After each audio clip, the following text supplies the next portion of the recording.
Welcome students to Synopsis IAS. I am Dr. Mohammad Zia and this is a new series that we are starting and that is on the post-independence history. Uh, Basically ये भी exclusively means का part है and our target is to finish it before your mains so that you can get enough time to revise. जो लोग इस साल appear हो रहे हैं, जो लोग नेक्स्ट ईयर अपीयर हो रहे हैं, उनके लिए भी ये उतना ही यूजफुल है क्योंकि अगर आप हिस्ट्री को अगर हम समझें हिस्ट्री का जो सिलेबस है यूपीएससी का वो जो है 5 ब्रॉडर कहना चाहिए उसमें हिस्सों में डिवाइडेड है एंड यस सो वो 5 हिस्सों में डिवाइडेड है दैट इज आर एंशियंट ठीक है after that we have are medieval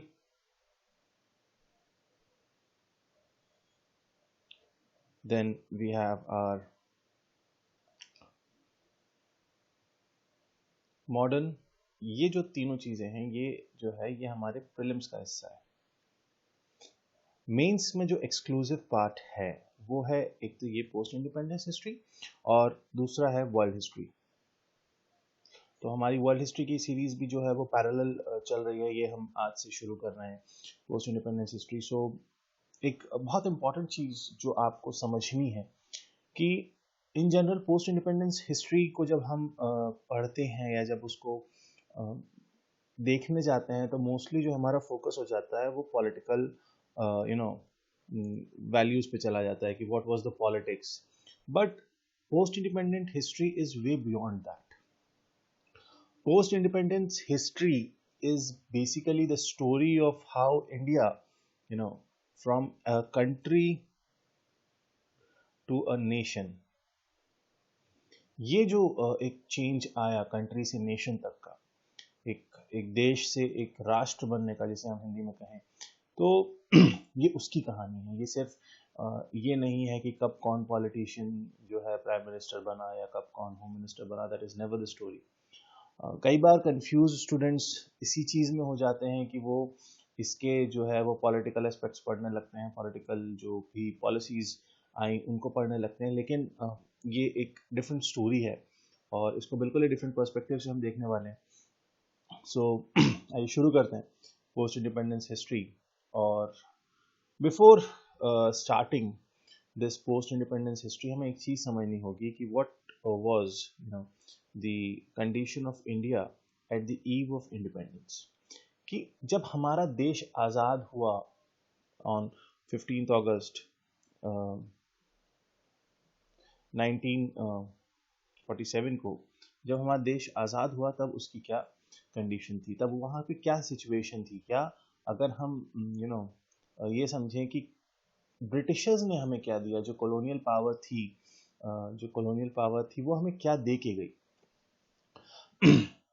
अगर हम इसकी बात करें कि ट्रेड और करेंसी पॉलिसीज इंपॉर्टेंट है क्योंकि कोई भी जो देश है या कोई भी जो राष्ट्र है वो बगैर इकोनॉमी के सरवाइव नहीं कर सकता वो बगैर इकोनॉमी के सरवाइव नहीं कर सकता तो ये एक समझने वाली चीज़ है कि हमारा जो ट्रेड था और जो करेंसी पॉलिसीज थी जो भी उस वक्त की ट्रेड पॉलिसीज थी वो एक कॉलोनियल प्रैक्टिस को वो कॉलोनियल जो कहना चाहिए एटमॉस्फेयर है उसको फेवर करती थी ऑन दी अदर हैंड आप देखोगे कि जब हमारा देश बना तो हमने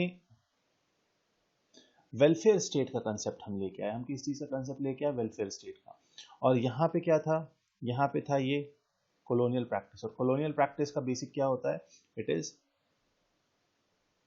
एक्सप्लॉयटेशन अब ये जो एक्सप्लॉयटेशन है आप अगर वर्ल्ड हिस्ट्री में की कॉलोनियल सीरीज वाला पार्ट देखेंगे तो जहाँ पे हमने कॉलोनियलिज्म को पढ़ा तो आप देखेंगे कि किस तरीके से ये जो मदर कंट्री थी या जो ये कॉलोनियल पावर्स थी इन्होंने कॉलोनीज को किस तरीके से एक्सप्लॉइट किया पहली चीज़ दूसरा जो पॉइंट था जो हमारे देश की कंडीशन थी वो ये थी क्योंकि आपको पता है कि अंग्रेज़ों के दौर में या जो कॉलोनियल टाइम पीरियड था उस वक्त जो लैंड फ्रैगमेंटेशन था या जो ज़मीन थी वो मोस्टली जो है वो एक तरीके का एक फ्यूडल सिस्टम जो है वो एग्जिस्ट करता था लार्जली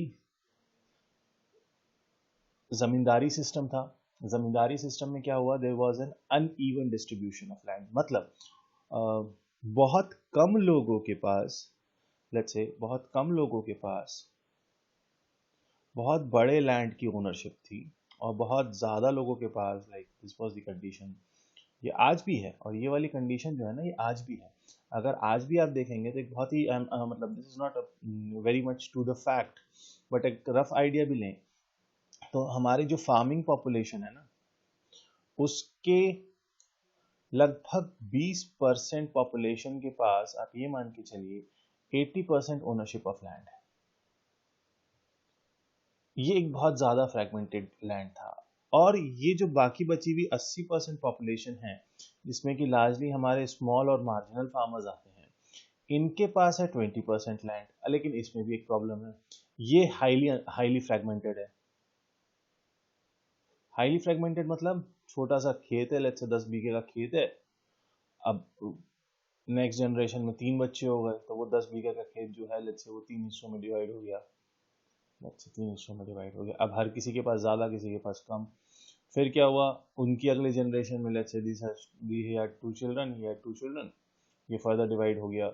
यहाँ पे इनके 4 बच्चे हुए फॉर एग्जांपल इस जनरेशन में, तो ये जो है फर्दर 4 हिस्सों में डिवाइड हो गया। तो ये क्या होता जा रहा है, ये एक अनइकोनॉमिक कहना चाहिए फ्रैगमेंटेशन यहाँ भी था, और अनइवन डिस्ट्रीब्यूशन ऑफ लैंड भी था। Here, at the time of independence, you can see that 70% of the land was under zamindari system. और इसीलिए आज़ाद भारत का जो पहला कहना चाहिए कॉन्स्टिट्यूशन बनने के बाद जो हमने पहला कानून बनाया था, या पहला अमेंडमेंट किया था, सॉरी, वो करा ही इसी चीज के लिए था कि जमींदारी को अबॉलिश कर दिया जाए। Fine. Peasantry was heavily taxed. ये एक बहुत बड़ा प्रॉब्लम था, क्योंकि टैक्सेशन हमने जमींदारी में देखा है कि किस तरीके से जो है वो टोटल प्रोड्यूस का जो है 10/11 जो है वो EIC रखती थी, और 1/11 जो है वो जमींदारी के पास जाता था। रफली 2/3 ऑफ द टोटल प्रोड्यूस जो है वो एज अ टैक्स देना पड़ता था पीजेंट को। तो ये एक अलग इशू था। Virtual absence of capital and good manufacturing, क्योंकि अंग्रेजों ने, जो ब्रिटिश कॉलोनाइजर्स थे, उन्होंने इस तरीके से कहना चाहिए कि प्रोडक्शन प्रोसेस को प्लान आउट किया था कि वो जो रॉ मटेरियल है वो तो यहाँ से ले जाते थे इंग्लैंड, ठीक है, वहां पे अपनी फैक्ट्रीज में जो है वो मैन्युफैक्चरिंग करते थे, वापस उसे इंडिया लेके आके सेल आउट करते थे। मतलब जो मैन्युफैक्चरिंग है उसे किसी भी तरीके से इंडिया में उन्होंने डेवलप नहीं किया, क्योंकि इंडस्ट्रियल रेवोल्यूशन का सारा बेनिफिट तो वो वहां पे उठा रहे थे, इंग्लैंड में उठा रहे थे। अब एक और प्रॉब्लम, ब्यूरोक्रेसी जो है वो एलीट क्लास पे कहना चाहिए, जो एलीट क्लास है उसके ऊपर मतलब सारा जो ब्यूरोक्रेसी थी, एक्चुअली उस पर कब्जा किसका था, उस पर कब्जा एलीट क्लास का था। एलीट क्लास से क्या मतलब है, मोस्टली उस दौर में जो सिविल सर्वेंट्स हुए in the later colonial period और इन द 20th सेंचुरी, वो, क्योंकि हमने देखा कि एग्जाम का प्रोसीजर क्या था, लंदन जाना पड़ता था, लैटिन लैंग्वेज आनी चाहिए होती थी, और भी बहुत सारे ऐसे क्लॉजेस थे, हॉर्स राइडिंग आनी चाहिए होती थी। सो ऑब्वियसली ये सारी चीजें जो हैं, ये ब्यूरोक्रेसी जो है, या जो सिविल सर्विस थी, ये आम आदमी के रेंज में थी ही नहीं। आज के जैसा सीन नहीं था कि आज UPSC है, it is open to all, और इसने कहा कि नहीं, जिसके पास एबिलिटी है हम उसे लेंगे। लेकिन तब कहा था अंग्रेजों ने भी यही था कि जिसके पास एबिलिटी है वो आएगा, लेकिन वो एबिलिटी ही अपने आप में सिलेक्टिव थी। पहली चीज, एजुकेशन ज़्यादा नहीं थी, जो एजुकेटेड क्लास था वो कम था, और जो एजुकेटेड क्लास में भी वो जिनके पास इतने रिसोर्सेज हों कि वो ब्यूरोक्रेसी में एंटर कर लें, वो अपने आप में कम थे। सो मोस्टली ब्यूरोक्रेसी जो है वो इंडिया के एलीट क्लास में थी। ओवरऑल सिचुएशन अगर हम पॉपुलेशन की समझे उस पॉइंट पे, कि इंटेलिजेंसिया जो थी, मतलब जो इंटेलिजेंसिया या मीन्स जो हमारा एक एजुकेटेड या जो पढ़ा लिखा तबका था, वो क्या था, वो कहना चाहिए कि वो माइनॉरिटी में था, वो मेजॉरिटी में नहीं था। आज भी आज तो खैर हम ये नहीं कह सकते कि इंटेलिजेंसिया जो है वो माइनॉरिटी में है, लेकिन उस पॉइंट ऑफ टाइम पे बहुत, वैसे ही लिटरेसी लेवल बहुत कम था, ठीक है, और उसमें भी जो एलीट क्लास थी उनके पास ही ब्यूरोक्रेसी और दूसरी चीज़ें जो थी वो एक्सेस पे थी। अपार्ट फ्रॉम दैट, मेजॉरिटी जो थी वो इलिटरेट थी। तो अंग्रेज जो विरासत में देके गए वो ये देके गए। So this was let means this was the condition of India, because before understanding कि हमारे आज़ादी के बाद हमारे देश में क्या हुआ, before understanding that we have to understand कि what was the condition of India at the eve of independence. आगे बढ़ते हैं. yes. लेकिन ऐसा नहीं है कि अंग्रेज़ों ने सब जो भी किया वो नेगेटिव था, नो डाउट. डेवलपमेंट के पाथ में उन्होंने बहुत कुछ ऐसा किया जिसको हम पॉजिटिव्स ऑफ कॉलोनियल रूल कहते हैं. और सबसे इम्पोर्टेंट चीज़ जो है, उन्होंने दिया rule of law. Rule of law आपने कॉन्स्टिट्यूशन में पढ़ा होगा, या हम जिसको कहते हैं कि the doctrine of natural justice. ये एक इम्पॉर्टेंट चीज़ थी नेचुरल जस्टिस का. और रूल ऑफ लॉ, या जिसको हम दो पार्ट में अगर इस रूल ऑफ लॉ को डिवाइड कर दें, that is equality before law, equal protection of laws.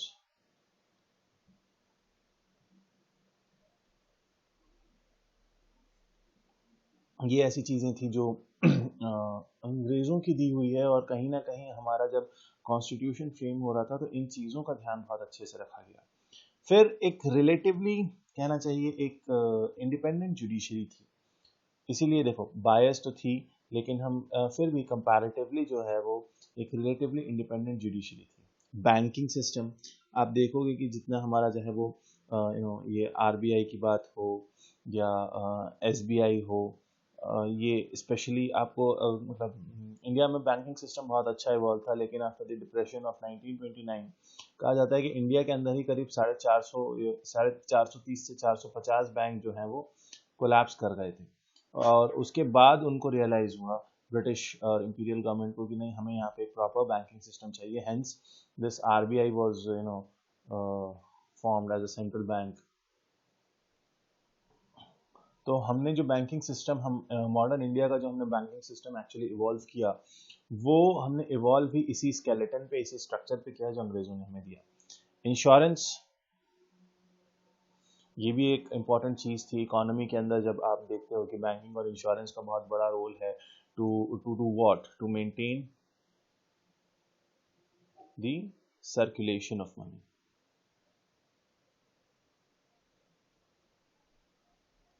So this is a very important part. हम इकोनॉमी में आपने देखा भी होगा कि कैसे सर्कुलेशन ऑफ कहना चाहिए मनी जो है, it is a very important part in maintaining the balance और equilibrium in the economy. एक और चीज़ यहाँ पे देखने वाली ये थी कि ठीक है, हमारा जो है वो ज़्यादा कुछ इतना इंडस्ट्रियलाइजेशन नहीं हुआ था, ज़्यादा कुछ इतना मैन्युफैक्चरिंग प्रोसेस यूनिट्स नहीं थी. लेकिन फिर भी क्योंकि वर्ल्ड वॉर 2 तक आते आते, अगर आप पोस्ट वर्ल्ड वॉर 2 की सिचुएशन देखेंगे, हम उसको डिस्कस करा है हमने हमारी वर्ल्ड हिस्ट्री की सीरीज में, ठीक है, वहां पे आप देखोगे कि वर्ल्ड वॉर 2 के बाद दुनिया का जो है वो पूरा सिनेरियो चेंज होता है. वर्ल्ड जो है वो बाइपोलर हो जाता है. ठीक है, यूएसए और यूएसएसआर का कंट्री जो न्यू पावर बन जाती हैं. जो ओल्ड पावर्स थी, जो ओल्ड सुपर पावर्स थे, फ्रांस, ब्रिटेन जो है, ये जो है कोलैप्स करने लगते हैं. और इनका एक्चुअली कोलैप्स का रीजन ये होता है कि they were heavily under the American debt, जिस वजह से इनका बहुत ज़्यादा जो है वो इकोनॉमिक कंडीशन खराब हो जाती है. और इसका इम्पैक्ट यहाँ दिखता है कि अब जो है Indian capital was used. So half of the industries, even more than half of the industries, they were driven by Indian capital. तो ये एक धीरे धीरे जो है इंडियन कैपिटल का कहना चाहिए, या इंडियन इंडस्ट्रियलिस्ट जो है वो डेवलप होने लगते हैं. 1925 में एक बड़ा इम्पोर्टेंट था कि हम एयर इंडिया की जो है वो कहीं ना कहीं विद इनिशियल फॉर्म में शुरुआत होती है. तो और obviously it was the Tatas who started that. So industrialist जो है वो डेवलप, इंडियन इंडस्ट्रियलिस्ट जो है वो डेवलप होने लगते हैं. खैर, तो ये कुछ पॉजिटिव्स थे. अब जब हमारा देश आज़ाद होता है, अब हमारा देश आज़ाद हुआ तो हमारे पास कुछ प्रॉब्लम्स थी और कुछ हमारे पास टारगेट्स थे. प्रॉब्लम क्या थी? और सबसे बड़ी जो प्रॉब्लम थी वो थी प्रॉब्लम ऑफ कम्युनलिज्म. कम्युनलिज्म क्यों? पार्टीशन. अब आप जो देखोगे कि एक वेव ऑफ कम्युनलिज्म थी. क्यों? क्योंकि जो बॉर्डर एरियाज थे, स्पेशली पंजाब एंड बंगाल, वहां पे जो है बहुत ज्यादा कम्युनल राइट्स हो रहे थे और इसकी वेव जो है वो पूरे इंडिया में दिखने लगी। एंड वो दो मेजर कम्युनिटीज हिंदुस्तान की, I really don't like calling minorities to certain community, क्योंकि I believe that Hindus and Muslims were the majority community in India. One was the largest, another is the second largest. तो ये जो दो communities थी जो हमेशा से सदियों से ये साथ रहते हुए आ रहे थे, वो अब एक दूसरे को जो है that feeling of hate that started perpetuating. अब एक ऐसे देश की शुरुआत और ऐसे देश का निर्माण जहां पे जो पॉपुलेशन है लेट्स से 3:1 का रेशियो रह जाता है रफली आज़ादी के बाद, like 75% population was Hindu, 25% of population was Muslim. और apart from these areas, Punjab और बंगाल का अगर आप इलाका हटा दें तो पूरे भारत में ये हिंदू और जो मुसलमान है ये कभी ऐसे नहीं रहे कि ये एरिया हिंदुओं का है या मुसलमानों का है, कभी इस तरीके से नहीं रहे। ये हमेशा एक मिक्स पॉपुलेशन में रह रहे थे। और यहाँ पे जब इस तरीके की चीजें आती हैं तो it was very difficult for it was a very big problem actually at the time of independence. Casteism था, वर्ना सिस्टम से हम इवॉल्व होते होते जो है वो अनटचेबिलिटी पे आ जाते हैं और एक बहुत ही रिजिड कास्ट सिस्टम जो है वो प्रिवेल करने लगता है। एक बहुत ही ज्यादा रिजिड कास्ट सिस्टम जो है वो प्रिवेल करने लगता है समाज में। और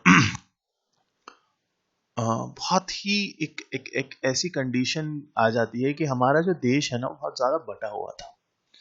वो बटा हुआ सिर्फ रीजन्स पे नहीं था, वो बटा हुआ सिर्फ कम्युनल ग्राउंड्स पे नहीं था, even with in community. Let's say casteism was mostly Hinduism में जो है, और अपने आप में वो इतने ज्यादा बटे हुए थे कि वो मतलब इवन ऐसा नहीं है कि सिर्फ चार जो है वो वर्ण थे।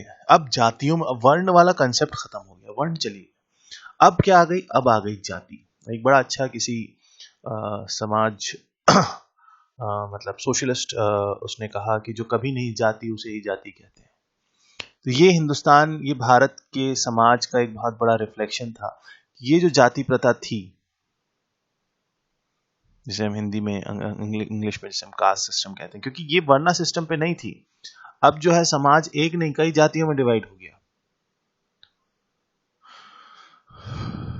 और इसमें भी ग्रुपिंग हो गई।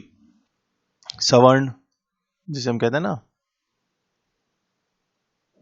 ये एक अलग कैटेगरी बनने लगी। और इसका जो है ये जो कहना चाहिए कास्ट सिस्टम था, इसका डायरेक्ट इम्पैक्ट किस पे था? इसका डायरेक्ट इम्पैक्ट था पॉलिटिक्स पे। फिर रीजनलिज्म। अब रीजनलिज्म के फैलने में बहुत बड़ा इम्पैक्ट या जो बहुत बड़ा रोल था वो था पार्टीशन का। पार्टीशन का क्यों था? क्योंकि जब पाकिस्तान बना बहुत सी ऐसी आवाजें उठी। अगर हम ब्रिटिश इंडिया की बात करें तो पंजाब की अलग आवाज उठती है, सिंध की अलग आवाज उठती है, बलूचिस्तान की अलग आवाज उठती है। आप साउथ में चले जाओगे तो और उस टाइम पे कश्मीर का एक अलग इशू चल रहा था। भोपाल वाज अनदर प्रोविंस जहाँ पे इशू था। हैदराबाद में इशू था, जूनागढ़ में था। अपार्ट फ्रॉम दैट उस पॉइंट ऑफ टाइम पे 550 प्लस जो है वो क्या थे? Princely states. More than 550 princely states थे और हर किसी को ये लग रहा था कि हिंदुस्तान में इंटीग्रेट ना होके हम जो है एक अलग छोटा सा मुल्क बना लें। पहला इशू ये था। दूसरा, इसी रीजनलिज्म में अब आप जैसे देखोगे कि ब्रिटिश इंडिया की जो बॉम्बे प्रोविंस थी वो आज के गुजरात और महाराष्ट्र का मिक्सचर थी। तो ये लैंग्वेज के बेसिस पे रीजनलिज्म शुरू होता है। सबसे बड़ी प्रॉब्लम थी ये पॉवर्टी। अंग्रेजों ने कुछ छोड़ा नहीं, हमारे पास कुछ बचा नहीं जिससे हम अपने आप को रिवाइव कर सकते। जैसे एक बड़ा अच्छा एक स्टेटमेंट अगर मैं आपको बताऊं पंडित नेहरू का, कि Pandit Nehru was very much inspired or he was very much influenced by the socialism that existed। लेकिन उन्होंने एक बड़ी अच्छी बात कही बोले हम आजाद तो हो गए हैं और हम चाहते भी हैं कि हम इस कैपिटलिज्म का हमने असर देख लिया, क्योंकि कहीं ना कहीं कॉलोनियलिज्म के कहना चाहिए कि जो रूट में वो कैपिटलिज्म है। तो हमने इस कैपिटलिज्म को तो हम डायरेक्टली अडॉप्ट नहीं कर सकते, क्योंकि अभी हमने इसी कैपिटलिज्म की वजह से 200 साल की गुलामी झेली। अब सोशलिज्म की बात आती है। जब हम सोशलिज्म कहते हैं तो सोशलिज्म कहता है क्या? सोशलिज्म कहता है इक्वल डिस्ट्रीब्यूशन ऑफ वेल्थ।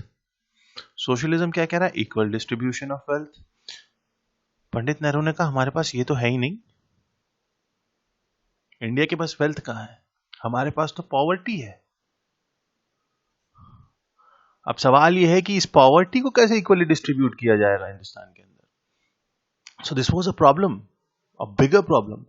जो कहना चाहिए इनकम गैप था, इनकम गैप मींस जो रिच एंड पुअर का डिवाइड था, या जो वो बहुत बड़ा था, बहुत ज्यादा वाइडली प्रेवलेंट था, और यहीं पे इनइक्वालिटी आती है। इनकम इनइक्वालिटी थी, क्लास इनइक्वालिटी थी, सोशल इनइक्वालिटी थी, पॉलिटिकल इनइक्वालिटी थी, एजुकेशन में बहुत ज्यादा इनइक्वालिटी प्रिवेल कर रही थी। सिर्फ कास्ट नहीं, जेंडर बहुत बड़ा इशू था। ठीक है, जेंडर इनइक्वालिटी प्रिवेल कर रही थी। तो एक नहीं, कई तरीके की एक्चुअली इनइक्वालिटीज जो है वो प्रिवेल कर रही थी उस वक्त हिंदुस्तान में। और ये इलिटरेसी और under development were like the by products of everything. Illiteracy का ही बाय प्रोडक्ट कहीं ना कहीं पॉवर्टी होता है। और इन सब का जो अगर आप वो करोगे तो India was overall an undeveloped, under developed country. Even अगर आप उसे अनडेवलप्ड कहोगे तो भी कोई गलत नहीं है। उन्होंने तो सिर्फ हमें एक ढांचा दे दिया कि ठीक है ये है, वो आप देख लो क्या करना है। मतलब आप ब्रिटिशर्स जो हमें दे के गए वो एक बटा हुआ मुल्क, और पहले तो मुल्क का बंटवारा कर दिया, फिर क्या दिया, उसी मुल्क के अंदर प्रोविंसेस दे दी कि ये तो हमारा राज था, लेकिन बोले प्रिंसली स्टेट्स के साथ जो हमारा एग्रीमेंट था, जो that they have accepted British suzerainty, बोले वो खत्म। प्रिंसली स्टेट्स खुद डिसाइड करेंगे कहाँ जाना है। क्योंकि इंडियन इंडिपेंडेंस एक्ट 1947 ने क्या कहा, इंडियन इंडिपेंडेंस एक्ट 1947 ने क्या कहा? उसने ये कहा कि now there will be like India and Pakistan will be there. So and about princely states, तो इंडिया का उन्होंने बता दिया कि ये ब्रिटिश प्रोविंसेस रहेंगी।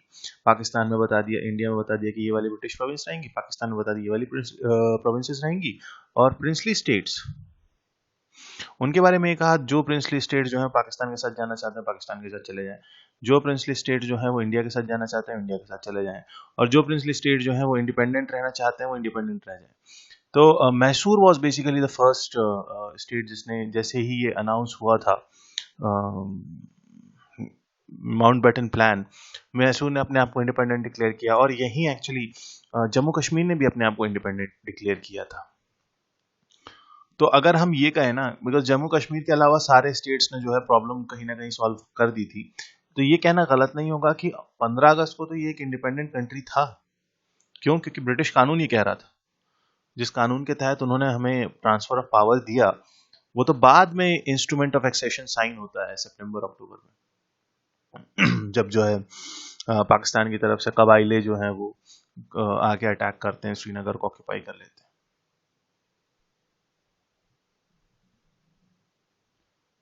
This is the problem that they gave us कि अब ये मुल्क है अभी इतने टुकड़ों में बटा हुआ। इसीलिए why Sardar Patel is known as the iron man of India, क्योंकि ये इंटीग्रेशन का जो काम था, 550 प्लस प्रिंसली स्टेट्स को एक देश में लेके आना, और इसीलिए सबसे बड़ा टारगेट जो था ना वो इमोशनल इंटीग्रेशन का था।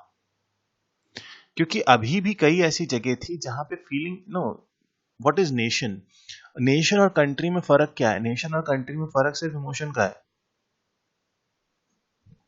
अंग्रेज हमें कंट्री देके गए थे with obviously certain geographical boundaries, उसे नेशन बनाना था। उस नेशन और कंट्री में फर्क क्या था? इसी इमोशन का तो था। इसीलिए प्रियम्बल में क्या आता है आखिर में, and to promote among them all the feeling of fraternity, that feeling of brotherhood, and to promote that sense of fraternity and integrity, which should not like integrity of the nation. आखिर में यही तो कहा जा रहा है ना। तो ये इमोशनली इंटीग्रेट करना किसे, ये जो 550 प्लस प्रिंसली स्टेट्स थे, ये जो बटा हुआ पंजाब था, ये जो बटा हुआ बंगाल था, जिन्होंने पार्टीशन का मेन वो देखा, इनको you know that feeling of India और that feeling of being an Indian, कि अब आप पंजाबी नहीं हैं, अब आप बंगाली नहीं हैं, अब आप नो साउथ के नहीं, मराठी नहीं हैं, आपको अपने आप को इस फीलिंग से, इस सेंस के साथ इंटीग्रेट करना है। और ये काम गवर्नमेंट का था तब, इसको इंटीग्रेट करना, सोशल इंटीग्रेशन। सोशल इंटीग्रेशन मतलब एक समाज जिसमें कई मजहब थे, एक ऐसा समाज जहां मजहबों के अंदर कई जातियां थी, एक ऐसा समाज जहां पढ़ा लिखा भी था, जहां अंग्रेज भी था, अंग्रेज से ताल्लुक जो अंग्रेजी बोलने वाले लोग या जो एक एजुकेटेड, जहां वहाँ गरीब भी था, वहाँ अमीर भी था, वहाँ एक कहना चाहिए एक पढ़ा लिखा इंसान भी था जिसको अंग्रेजी आती थी, एक सेंटिमेंट ऑफ एंटी इंग्लिश भी था हिंदुस्तान में। लेकिन एक बहुत अच्छी चीज, I was going through that and I should tell you this here only, कि हिंदुस्तान को आजाद कराने में सबसे बड़ा किसी का रोल था तो वो इस जबान का था, इंग्लिश का। अगर आपने हिस्ट्री में देखा होगा कि जो मैकलेस डिक्लेरेशन आता है 1835 का, उसके बाद से जो है ये इंग्लिश एजुकेशन इंट्रोड्यूस होती है, तो उससे पहले कंडीशन क्या थी कि हमारा देश जो है वो एक तो था लेकिन बटा हुआ था। कैसे? पंजाब अलग, बंगाल अलग, मराठा अलग, मैसूर अलग, मलयालम अलग, तमिल, तेलुगु, कन्नड़, और इनके बीच में कोई कनेक्टिंग लिंक नहीं था। नॉर्थ इंडिया फिर भी यूनाइटेड था। क्यों? हिंदी और जो डायलेक्ट्स हैं, हिंदी, उर्दू, फारसी, ब्रज भाषा थी, अवधी थी, तो ये हिंदी और उर्दू के जो डिफरेंट कहना चाहिए डायलेक्ट थे, इन्होंने बहुत बड़ा रोल प्ले किया नॉर्थ इंडिया को इंटीग्रेट करने का। लेकिन नॉर्थ इंडिया को साउथ इंडिया से इंटीग्रेट किसने किया? तो जब अंग्रेजों ने क्या सोचा, अंग्रेजों ने ये सोचा कि हम अंग्रेजी जो स्कूल्स हैं और जो कॉलेजेस हैं, इंस्टीट्यूशंस हैं, उसको जब हम पूरी कंट्री में, इन्होंने सोचा कि हमें ऐसे लोग चाहिए जो अंग्रेजी पढ़ना जानते हो, और ताकि वो जो लोकल वर्नाकुलर है उससे अंग्रेजी में ट्रांसलेट कर सके। तो उन्होंने क्या किया, ये अंग्रेजी जो स्कूल्स थे, ये जो अंग्रेजी इंस्टीट्यूशंस थे, इनको इन्होंने जो है पूरे इंडिया में ओपन अप किया। लेकिन अब ये अंग्रेजी स्कूल ने क्या किया, पर्पस तो ये था कि जो है एक इंग्लिश स्पीकिंग इंडियन पॉपुलेशन जो है वो उनको मिल जाए, जिससे कि वो उनके ऑफिशियल या जो जो भी ऑफिसेस में वो काम करें, जिसकी वजह से वो लॉयल रहें। ये एक जो आइडिया था वो ये था। लेकिन इसका इम्पैक्ट ये हुआ कि इसने सबको इंटीग्रेट कर दिया। अब बंगाली जो है वो लिटरेचर पढ़ सकता था, मराठी थॉट्स को भी। आप जो है आप इसका जो कहना चाहिए तामिल जो था वो पंजाबी थॉट्स को पढ़ सकता था, एंड सो ऑन। तो एक बड़ा अच्छा कहीं, I was discussing a test series somewhere else yesterday, and there was a question that Indians should elaborate, like Indians are indebted to what we call as English colonial language for the anti-colonial movement. तो उसका actually वहीं से ये I realise that yes this is very important point. So ये emotional integration जो है, इसी ने एक्चुअली इसी इमोशनल इंटीग्रेशन को जब हम एक अगले लेवल पे ले जाएंगे तो सोशल इंटीग्रेशन आएगा। सोशल इंटीग्रेशन मीन्स एक ऐसे समाज की एक जो एक आदर्श समाज जो गांधी जी का था उसको बनाना, जहाँ हिंदू, मुस्लिम, सिख, ईसाई, पारसी, बौद्ध, जैन, ऊंची जात, नीची जात, पढ़ा लिखा, अनपढ़, गरीब, अमीर, सबको बराबर कर, जो जिस क्लास कहना चाहिए जिस क्लास डिस्टिंक्शन से गांधी जी हमेशा लड़ते रहे, वही तो एक आदर्श समाज का एक फिगर था। अब पॉलिटिकल इंटीग्रेशन भी करना था, ये भी मेंटेन करना था कि भैया ये जो 550 प्लस प्रिंसली स्टेट्स हैं ये जो इंडिया में इंटीग्रेट होंगे, उसके बाद जो हमारे प्रोविंसेस हैं सबको एक इक्वल पॉलिटिकल इंटीग्रेशन मिले। अंग्रेज़ों के टाइम पे यूनिवर्सल एडल्ट फ्रेंचाइज नहीं था, तो ये जो यूनिवर्सल एडल्ट फ्रेंचाइज है मींस हर किसी को जो है राइट टू वोट मिलना, और उनको ये एहसास दिलाना कि सर यू आर नॉट कि आपकी कहानी या आपका जो एक पॉलिटिकल राइट है वो इस वोट पे आके खत्म नहीं हो जाता है। आपका आप जब ये वोट दे रहे हैं तो actually you are participating in governance, जो अब तक नहीं था। अब तक यूनिवर्सल एडल्ट फ्रेंचाइज नहीं था, सिलेक्टिव लोगों को वोट करने का राइट था। तो पूरे भारत के लोगों को, उस पूरे भारत के लोगों को जो है उस फीलिंग में इंटीग्रेट करना कि नहीं, ये आप जो वोट दोगे जब 1950 में इलेक्शन होगा, 1950s में 51 में जब इलेक्शन होगा, 51 में, तो वहां पे आप देखोगे कि किस तरीके से इस लोगों का आना और ये समझना कि नहीं, भारत जो है हम भी अब इस देश का हिस्सा हैं। हम वोट देते हैं तब एक बहुत बड़ी पावर है वो अपने आप में, तो उसे रियलाइज करना it was important. Then a stable political system. Pakistan में आप देखोगे कि स्टार्टिंग में इतनी ज्यादा इंस्टेबिलिटी थी, उन्होंने अपने पहले प्राइम मिनिस्टर का असैसिनेशन हो गया, जिन्ना चले गए, तो वहां पे बहुत क्योंकि दोनों मुल्क साथ में बने ना, ठीक है, रिसोर्सेस और पॉपुलेशन के हिसाब से दो मुल्क जो है वो साथ ही बने, उनको उनके हिसाब से रिसोर्सेस मिले, हमको हमारे हिसाब से मिले। लेकिन आज पाकिस्तान एक फील्ड स्टेट है, बहुत बड़ा रीजन है कि वहाँ एक अनस्टेबल पॉलिटिकल सिस्टम एग्जिस्ट करता है। वहाँ आर्मी को अनड्यू पावर है। पहले शायद जब तक वो उनका I am not sure, I am not exact on this, कि जब तक शायद उनका कॉन्स्टिट्यूशन जो है वो फ्रेम आउट नहीं हुआ था, तब तक शायद उन्होंने 4 प्राइम मिनिस्टर देख लिए थे। और पहले मतलब इंडिया के पहले प्राइम मिनिस्टर नेहरू जी, जब नेहरू जी का देहांत हुआ तब वो भारत के प्रधानमंत्री थे, उन तब तक पाकिस्तान ने 7 प्राइम मिनिस्टर देख लिए थे। तो ये एक अनस्टेबल कंडीशन थी जो आज तक वो कहीं ना कहीं उनके डिग्रेडेशन का एक बहुत, पॉलिटिकल डिग्रेडेशन का एक बहुत बड़ा कॉज है। इंडिया में हम ऐसा सिस्टम नहीं चाहते थे, हम चाहते थे कि हम एक ऐसे फेडरेशन की बात करें या प्रोविंशियल गवर्नमेंट भी हो जो कि स्टेबल हो, क्योंकि political stability is very important for economic development. और एक्चुअली इकोनॉमिक डेवलपमेंट से ज़्यादा इकोनॉमी को आगे बढ़ाना ही हमारे ऊपर एक बहुत बड़ा टास्क था, हमारे ऊपर, और सिर्फ गवर्नमेंट का टास्क नहीं था ये हम सब भारत के उन तमाम नागरिकों का भी एक एक टास्क था कि हमें एक अच्छा देश बनाना है, हमें एक अच्छा राष्ट्र, तो जिसको हम कहते हैं ना राष्ट्र निर्माण, so this was India. In the next lecture, in the next video, we will start with the first part, that is Nehruvian era. तो अगर हम थोड़ा सा, if I give you an outline of what we are going to study, तो ये हम Nehruvian era पढ़ेंगे, इसके बाद हम शास्त्री एरा पढ़ेंगे, फिर इंदिरा गांधी का जो टाइम पीरियड आएगा। तो हम रफली देखो, हम चलेंगे तो प्राइम मिनिस्टर्स के हिसाब से ही, तो थोड़ा सा आपको कहना चाहिए कि उसे समझने में आसानी होगी। देन राजीव गांधी का एरा आएगा, देन कोएलिशन एरा आएगा, फिर तो इसमें जो हम मेजर चीज़ें देखेंगे, हम एग्रीकल्चर की बात करेंगे, हम सोसाइटी की बात करेंगे, ट्राइबल इंटीग्रेशन होगा, इशू ऑफ लैंग्वेज होगा, सोशल वेरियस जो मूवमेंट्स हुए उनकी बात करेंगे, चाहे वो भूदान मूवमेंट हो, चाहे वो जेपी आंदोलन हो, चाहे वो चिपको मूवमेंट हो, आप आगे चलो तो नर्मदा बचाओ आंदोलन, इस तरीके के डिफरेंट डिफरेंट जो मूवमेंट्स हुए वो। उसके अलावा हमारी न्यूक्लियर पॉलिसी क्या थी, हमारी फॉरेन पॉलिसी क्या थी, हम इन चीज़ों को भी देखेंगे। उसके अलावा हम I try to cover till 21st century कि हमने क्या क्या देखा। तो पोखरण 2 से लेके न्यूक्लियर डील जो 1, 2, 3 न्यूक्लियर डील हुई थी, वो देखेंगे। इकोनॉमिक क्राइसिस से हम कैसे लड़े।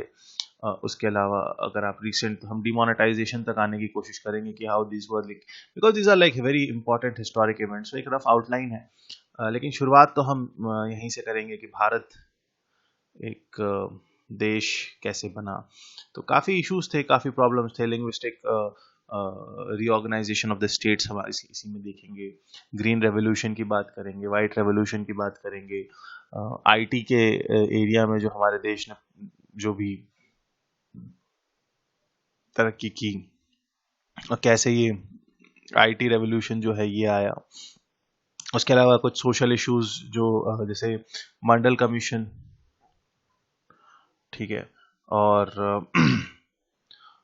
इसने इसने जो इम्पैक्ट डाला और जो यहाँ से हिंदुस्तान की पॉलिटिक्स चेंज हो गई, हम उस पर ध्यान देंगे। फिर 1999 का जो कोलिशन एरा होगा, हम उसकी देखेंगे कि and apart from that will cover all the wars that we had with China and Pakistan and all the intrusion that we have face. Militancy in Kashmir समझेंगे कि क्यों हुई।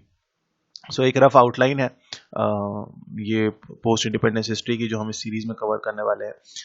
I hope you like the video. Do give your valuable comments, and I'll see you in the next session and where we'll be starting with this Nehruvian era. So have a great time at home. Thank you so much.